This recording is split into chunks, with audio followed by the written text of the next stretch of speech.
जब मृग नर कामातुर होता है,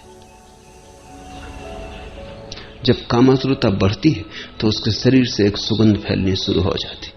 वो सुगंध बड़ी मादक है, कस्तूरी जैसी कोई गंध नहीं, बड़ी आकर्षक है, चुंबक जैसा उसमें आकर्षण है। मस्ती से भर देती है वो गंध मादा को, मादा पागल हो जाती, वो अपना होश खो देती। ये तो ठीक है, ये तो प्रकृति की व्यवस्था हुई। प्रकृति ने वैसी व्यवस्था की है कि मादा और नर एक दूसरे में चुंबकीय आकर्षण से बंधे रहे। मोर नाचता है, उसके पंख, उसका रंग कामातुर करते हैं। उसका नृत्य, उसके नृत्य की भनक मादा को आकर्षित करती है। कोयल गाती, उसकी ध्वनि पुकार है, उसकी ध्वनि में बंधी मादा चली आती। वैसे ही कस्तूरी मृग है, उसकी नाभि में कस्तूरी पैदा होती और उसकी गंध शराब जैसी है। उस गंध में मादा अपना होश खो देती और समर्पण कर देती। यहां तक तो ठीक है, लेकिन कस्तूरी मृग की एक तकलीफ है कि उसको खुद भी बास आती। मोर नाचता है तो खुद तो अपने पंखों को नहीं देख सकता।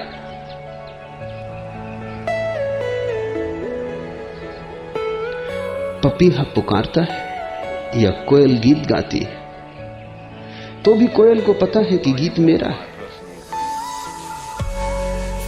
लेकिन कस्तूरी मृग को गंध आनी शुरू होती और उसकी समझ में नहीं आती कि गंध कहां से आ रही। मादा तो पागल होती है, नर भी पागल हो जाता है और वो भागता है मधोसी में कि कहीं से आ रही होगी। आ तो रही तो वो स्रोत की तलाश करता है। वो भागा फिरता, वो जहां भी जाता वहीं गंध को पाता है। वो करीब करीब पागल हो जाता है, सिर लहूलुहान हो जाता है। भागते वृक्षों में, जंगल में खोजते कहां से गंध आती, और गंध उसके भीतर से आती। कस्तूरी कुंडल बसे। कबीर ने बड़ा प्यारा प्रतीक चुना है। जिस मंदिर की तुम तलाश कर रहे हो वो तुम्हारे कुंडल में बसा है, वो तुम्हारे भीतर है, वो तुम ही हो। और जिस परमात्मा की तुम मूर्ति गढ़ रहे हो उसकी मूर्ति गढ़ने की कोई जरूरत ही नहीं, तुम ही उसकी मूर्ति हो। तुम्हारे अंतर आकाश में जलता हुआ उसका दिया, तुम्हारे भीतर उसकी ज्योतिर्मयी छवि मौजूद है।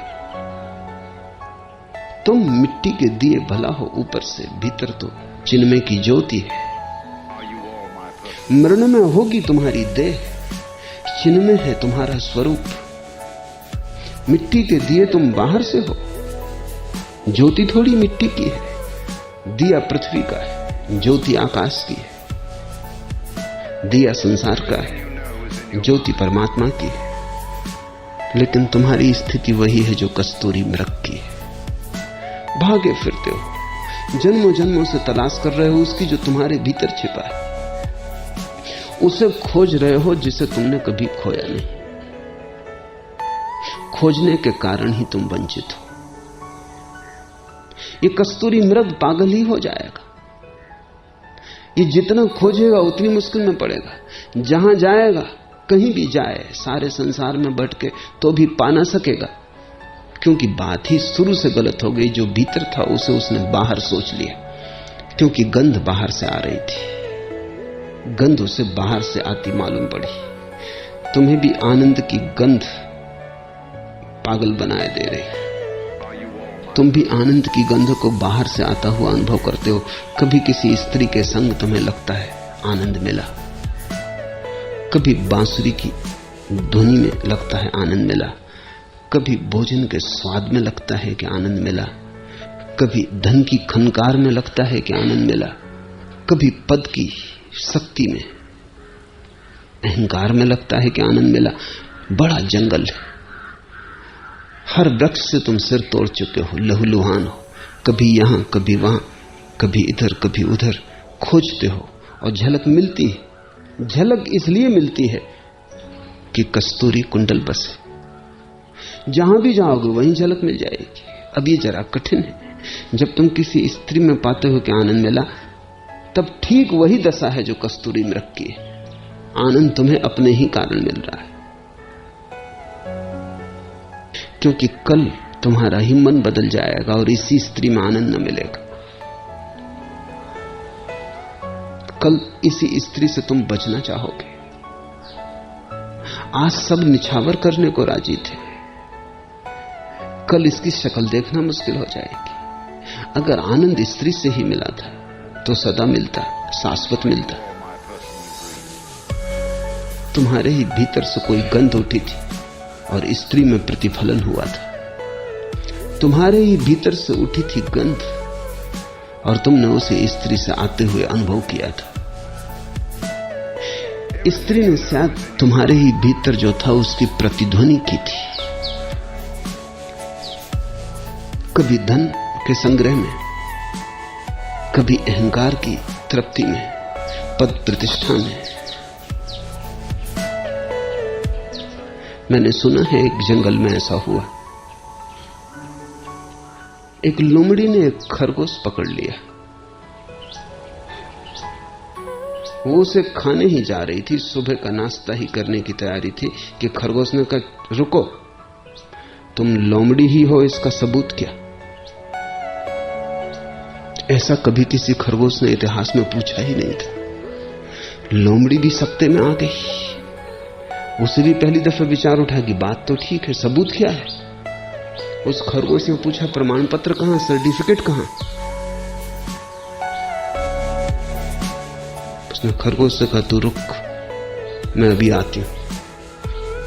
वो गई जंगल के राजा के पास, सिंह के पास, और उसने कहा, एक खरगोश ने मुझे मुश्किल में डाल दिया, मैं खाने ही जा रही थी। कि उसने कहा, रुक, सर्टिफिकेट कहां है? सिंह ने अपने सिर में हाथ मार लिया और कहा कि आदमियों की बीमारी जंगल में भी आ गई।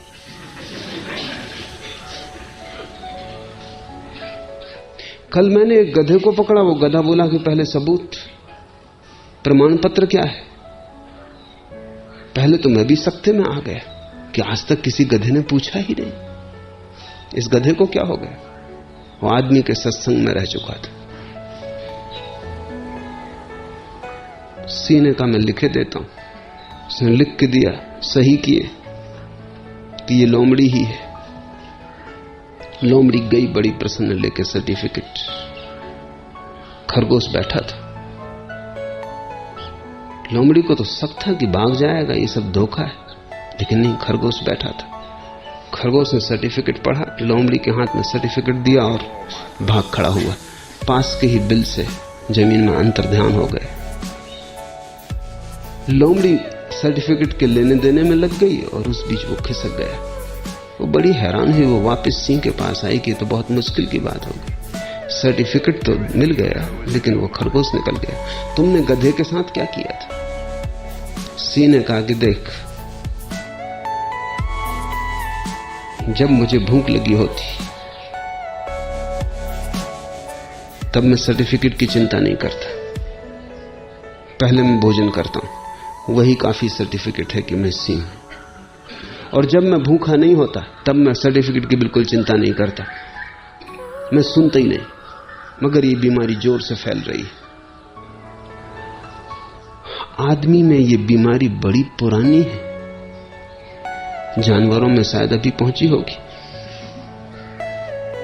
बीमारी ये है कि तुम दूसरों से पूछते हो कि मैं कौन। जब हजारों लोग जय जयकार करते तब तुम्हें सर्टिफिकेट मिलता है कि तुम कुछ हो। जब कोई तुम्हें उठा के सिंहासन पर बिठा देता है तब तुम्हें प्रमाण पत्र मिलता है कि तुम कुछ हो। दूसरों से प्रमाण पत्र लेने की जरूरत है? दूसरों से पूछना आवश्यक है कि तुम कौन हो? लेकिन तुम सदा दूसरों से पूछ रहे हो। स्कूल से सर्टिफिकेट ले आए हो कि तुम मैट्रिकुलेट हो, कि बीए हो, कि पीएचडी हो। सब तरफ से तुमने सर्टिफिकेट इकट्ठे किए हैं कि तुम कौन हो। कोई प्रमाण पत्र तुम्हें खबर न दे सकेगा कि तुम कौन हो, क्योंकि दूसरे तुम्हें कैसे पहचानेंगे। सिंह भी कैसे प्रमाण पत्र दे सकता है लोमड़ी को कि तू लोमड़ी ही है? अगर कोई प्रमाण है तो भीतर से। तुम कौन हो इसकी अगर कोई भी खबर मिल सकती है तो भीतर से मिल सकती है। तुम दूसरों के दरवाजे मत खटखटाओ, तुम अपना ही दरवाजा खोल लो, और तुम्हें दूसरों के दरवाजों पर जो भनक भी मिलेगी वो भी तुम्हारे भीतर की ही गंध की है। दूसरे के दरवाजे से टकरा के तुम्हारी ही गंध तुम्हारे नासापुटों में आ जाएगी और तुम समझोगे कि दूसरे ने कुछ दिया है। इस जगत में कोई किसी को कुछ नहीं देता, दे नहीं सकता। स्त्री सुख नहीं दे सकती पुरुष को, पुरुष सुख नहीं दे सकता स्त्री को, लेकिन एक दूसरे के आसपास खड़े होकर अपनी ही गंध की प्रतिध्वनि सुनने में सुविधा हो जाती है। अकेले में तुम्हें बड़ी बेचैनी होती है। अगर तुम्हें एक शून्य घर में छोड़ दिया जाए तो तुम बड़ी मुश्किल में पड़ जाते हो, क्योंकि वहां कोई दूसरा व्यक्ति नहीं जिसके माध्यम से तुम अपनी गंध को वापस पा सको। इसलिए आदमी भीड़ की तरफ जाता है। क्लब, समाज, समुदाय, मित्र, परिवार। तुम सदा दूसरे को खोजते हो, क्योंकि दूसरे के बिना प्रतिध्वनि कैसे पता चलेगी। तुम भागे फिरते हो, बहुत जगह तुम्हें झलक मिलती है, वो सब झलक झूठी है, झूठी स्रोत की दृष्टि से। तुम्हें लगता है वो बाहर से आ रही, तब तुम बाहर पर निर्भर होते जाते हो, और जितना तुम बाहर पर निर्भर होते हो उतनी ही भीतर की सुध खो जाती है। पहचानो, जब स्त्री के संभोग में कभी तुम्हें सुख का कोई क्षण मिला है तो होता क्या है? होता इतना ही है कि संभोग के क्षण में विचार बंद हो जाते, विचार बंद हो जाते हैं, भीतर के ध्यान की धुन बजने लगती, मार्ग खुल जाता है, कस्तूरी बाहर तक आ जाती है। क्षण भर को तुम्हें सुख अनुभव होता है, क्षण भर को झरोखा खुलता है, फिर बंद हो जाता है। जहां कहीं भी तुमने कोई सितार बजाता हो और तुम बैठ जाते हो, लीन हो जाते हो, जैसे ही तुम लीन होते हो वैसे ही सुगंध आनी शुरू हो जाती। वो सुगंध सितार से नहीं आ रही, वो तुम्हारी लीनता से आ रही। तल्लीनता ही तो ध्यान है। तुम भोजन करते हो, स्वादिष्ट भोजन, तुम बड़े रस से भोजन लेते हो, तुम इतने तल्लीन होकर भोजन करते हो कि भोजन ही ध्यान हो जाता है। उसी क्षण में तो उपनिषद के ऋषियों ने कहा है कि अन्न ब्रह्म, अन्न से भी इतनी ध्वनि उठी होगी कि ब्रह्म जैसा प्रतीत हुआ।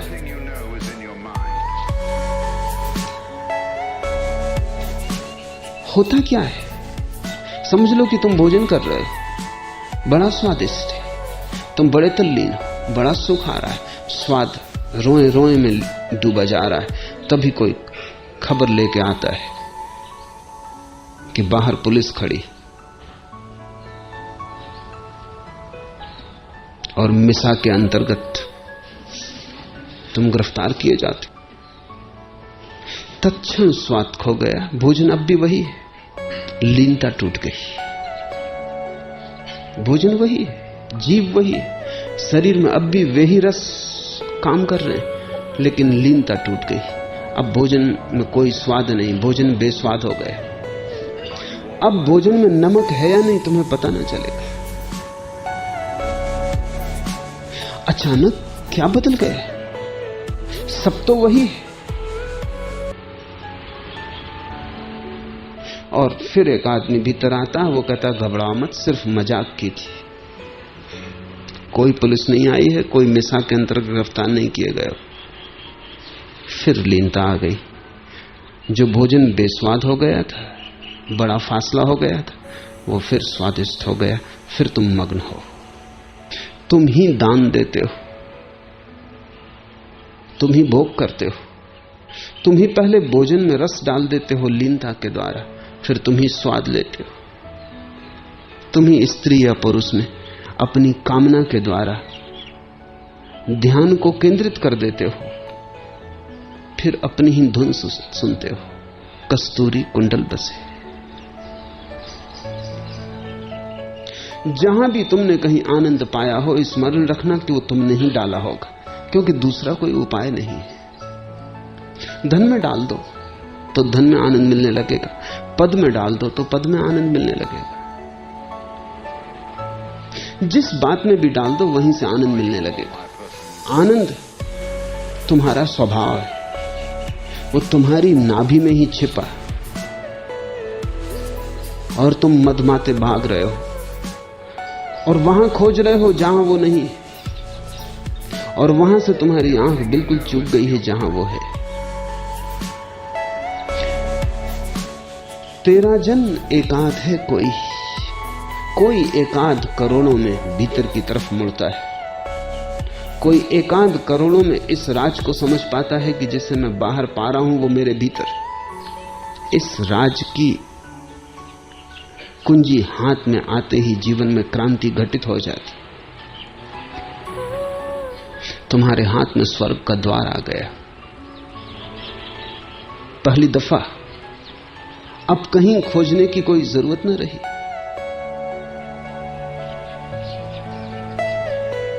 अब तो जब भी चाहा सुगंध भीतर है, स्वर्ग भीतर है। जब जरा गर्दन झुकाई, देख ली दिल के आईने में है तस्वीरें यार। अब बस गर्दन झुकाने की बात रही। धीरे धीरे तो गर्दन झुकाने की भी बात नहीं रह जाती। तुम ही हो, गर्दन भी क्या झुकानी है। जहां रहे जैसे रहे वहीं आनंद फैलता रहेगा। जहां रहे जैसे रहे, सुविधा में रहे असुविधा में रहे, स्वस्थ थे कि बीमार थे, गरीब थे कि अमीर थे, जवान थे कि वृद्ध थे, जन्म रहे थे कि मर रहे थे, कोई फर्क नहीं पड़ता। तुम ही हो वो परम स्वर्ग। अब कुछ भी बाहर होता रहे, वो सब बाहर है, और भीतर अनाहत संगीत गूंज रहा है। और भीतर, उस भीतर के महासुख में जरा भी दरार नहीं पड़ती, कोई विघ्न नहीं आता, क्योंकि जो बाहर है वो बाहर है और उसके भीतर पहुंचने का कोई उपाय नहीं। एक बार तुम्हें अपने भीतर का मंदिर मिल गया और एक बार तुमने राह पहचान ली, फिर तुम्हें भटकाने का कोई उपाय नहीं, क्योंकि कोई भटका भी नहीं रहा था, तुम खुद ही भटक रहे थे। क्योंकि तुम्हें लगता था गंध आती बाहर से, और गंध छिपी थी तुम्हारी नाभि में। तेरा जन एकाध है कोई, करोड़ों में कोई एक भीतर की इस बात को पहचान पाता। अड़चन क्या है? खोजते तो सभी हैं, पाना भी सभी चाहते हैं, फिर पा क्यों नहीं पाते? कहां अवरोध है? कहां मार्ग में दीवार आ जाती? काम क्रोध और लोभ विवर्जित हरिपद चिन्ह सोई। इन तीन को कबीर कहते हैं काम क्रोध और लोभ। इनकी विवर्जना है, इनका अवरोध है, इनके कारण ही पहचान मुश्किल हो जाती, इनके कारण ही हरिपद को चिन्हना मुश्किल, करीब करीब असंभव हो जाता। इन तीन को हम समझने की कोशिश करें। काम क्रोध लोभ। काम है जो हमारे पास है उससे ज्यादा पाने की आकांक्षा, जो मिला है उससे तृप्त न होना काम है, जो है उससे असंतोष काम है।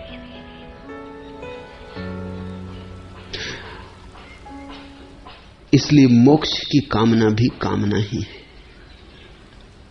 परमात्मा को पाने की इच्छा भी काम है। धन पाने की इच्छा तो काम है ही, स्त्री पाने की, पुरुष पाने की इच्छा तो काम है ही। परमात्मा को पाने की इच्छा, मोक्ष को पाने की इच्छा भी काम। काम का अर्थ इतना ही है कि जो है उतना काफी नहीं, और अकाम का अर्थ है जो है वो काफी से ज्यादा है। जो है वो परम तृप्ति दे रहा है, जो है वो परितोष दे रहा है। उतने से हम राजी ही नहीं हैं, हम प्रफुल्लित हैं। जो मिला है उससे हम अनुग्रहित, फिर काम विसर्जित हो जाता। इसलिए ध्यान रखना, दो तरह के कामी हैं, सांसारिक और धार्मिक। सांसारिक कामी बाजार में बैठा है, वो धन इकट्ठा कर रहा है, पद प्रतिष्ठा इकट्ठा कर रहा है, मकान बड़े से बड़ा किए चला जा रहा है। और एक धार्मिक कामी है, वो सन्यासी हो गया, मुनि हो गया, मंदिर में बैठा है, आश्रम में बैठा है, लेकिन वो भी कामी है। उसकी कामना का विषय बदल गया है, लेकिन कामना नहीं बदली। कल वो धन चाहता था, अब वो ब्रह्म चाहता है। चाह बाकी है, और चाह है काम। क्या तुम चाहते हो इससे कोई फर्क नहीं पड़ता। जब तक तुम चाहते हो तब तक तनाव रहेगा, और जब तक तनाव रहेगा तब तक अवरोध रहेगा। जब तक तुम मांगते रहोगे तब तक तुम्हारी आंख बाहर लगी रहेगी। जब तक तुम चाहना से भरे रहोगे तब तक तुम भविष्य से भरे रहोगे। तुम्हारा मन दौड़ता रहेगा कल की तरफ। भीतर कैसे जाओगे? भीतर जाना तो आज और अभी होगा। बाहर जाने वाला मन हमेशा कल आने वाले भविष्य में डोलता डमाडोल रहेगा। काम भविष्य को पैदा करता है, कामना से भविष्य पैदा होता है। और जो आदमी निष्काम है वो अभी और यहीं जीता है, कोई भविष्य नहीं। ये क्षण काफी है। क्या कमी है इस क्षण? सब पूरा है। तुम पूरे के पूरे हो, रत्ती भर कमी नहीं। लेकिन अगर कामना हुई तो कामना से कमी पैदा होती। ये गणित ठीक से समझ लो। जितनी बड़ी कामना उतनी बड़ी कमी। जितना मांगोगे उतने बड़े भिखारी रहोगे। मैं एक घर में मेहमान था कलकत्ते में। एयरपोर्ट से मेरे मेजबान मुझे लेके चले तो बड़े उदास थे। मैंने पूछा क्या हुआ? कहा कि बहुत नुकसान हो गया। पत्नी ने, वो भी पीछे बैठी थी, उसने कहा इनकी बातों में मत पड़ना, आप तो जानते हैं नुकसान बिल्कुल नहीं हुआ है, लाभ हुआ है। तो मैं थोड़ा परेशान हुआ कि मामला क्या है। मैंने कहा विस्तार से कहो। तो उसने कहा इनको किसी धंधे में 10 लाख मिलने की आशा थी, 5 ही लाख मिले थे। ये कहते हैं 5 लाख का नुकसान हो गया और उससे बड़े परेशान है, रात सो नहीं सकते। और मैं इनको समझा समझा के मरी जा रही हूं। और इसलिए मैंने चाहा कि आप आए कि इनको थोड़ी याद दिलाएं कि 5 लाख का लाभ हुआ है। कामना 10 की हो और 5 ही मिले तो 5 का तो नुकसान हो गया।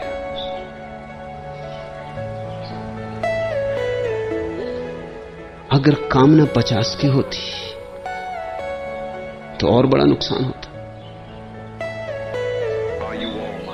अगर कामना करोड़ की होती तो भिखारी हो गए थे, दिवाली निकल गए। जितनी बड़ी कामना होती चली जाती है उतना बड़ा भिखारीपन बढ़ता चला जाता। इसलिए सम्राटों से बड़े भिखारी तुम कहीं ना पा सकोगे, और धनियों से बड़े दरिद्र खोजना मुश्किल है। उनके पास क्या है उसकी गिनती मत करना, क्योंकि उसकी वो गिनती खुद ही नहीं कर रहे हैं, तुम क्यों करो? उनके पास जो नहीं है उसका हिसाब करना, तब तुम्हें पता चलेगा। यही भूल हो रही। तुम देखते हो धनी को तो तुम उसका हिसाब लगाते हो, जो जो उसके पास है, कितना बड़ा मकान, कितनी बड़ी कार, कितनी बड़ी जमीन, तुम इसका हिसाब लगा रहे। तुम कह रहे आदमी के पास कितना है, वो आदमी इसका हिसाब ही नहीं लगा रहा है। वो हिसाब लगा रहा है उसका जो होना चाहिए और जो नहीं है। तुम ईर्ष्या से मरे जा रहे हो कि काश इतना हमारे पास होता, और वो आदमी अपनी तृष्णा से मरा जा रहा है, क्योंकि ये तो कुछ भी नहीं है। सपने कभी पूरे नहीं होते, क्योंकि अगर पूरे भी हो जाएं तो सपने बड़े लोचपूर्ण, जब तक वो पूरे होते हैं तब तक वो फैल के और बड़े हो जाते हैं। सपने तो बच्चे रबर के गुब्बारों से खेलते हैं, वैसे तुम फूंकते जाते हुए बड़े होते जाते। कुछ और नहीं करना पड़ता, सिर्फ फूंकना पड़ता। सिर्फ थोड़ी हवा और डाल दी कि फुग्गा बड़ा हो जाता और बड़ा होता चला जाता। कामना फूंकने से ज्यादा नहीं। कोई कामना के लिए कुछ करना नहीं पड़ता। आराम कुर्सी में बैठ के तुम जितना दिवा स्वप्न देखना चाहो उतना देख सकते हो। और बच्चों के फुग्गे तो फूट भी जाते हैं अगर ज्यादा फूंके जाएं। कामना के फुग्गे कभी नहीं फूटते, क्योंकि वो हों तो फूटे। फुग्गा कम से कम कुछ तो है, माना कि बहुत पतली रबर है और भीतर सिर्फ गर्म हवा है। लेकिन सपने के फुग्गे में उतनी पतली रबर भी नहीं, वो हवा ही हवा है। उसको तुम फैलाते चले जाते।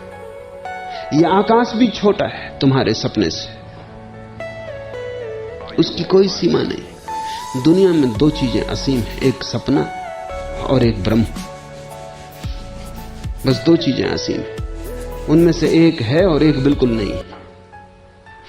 फिर सपना जितना बड़ा होता है उससे तुम तुलना करते हो जो तुम्हारे पास है, बड़ी अतृप्ति पैदा होती, बड़ा असंतोष जगता है। कोई तुम्हें गरीब नहीं बना रहा है, तुम ही अपने को गरीब बनाए चले जा रहे हो।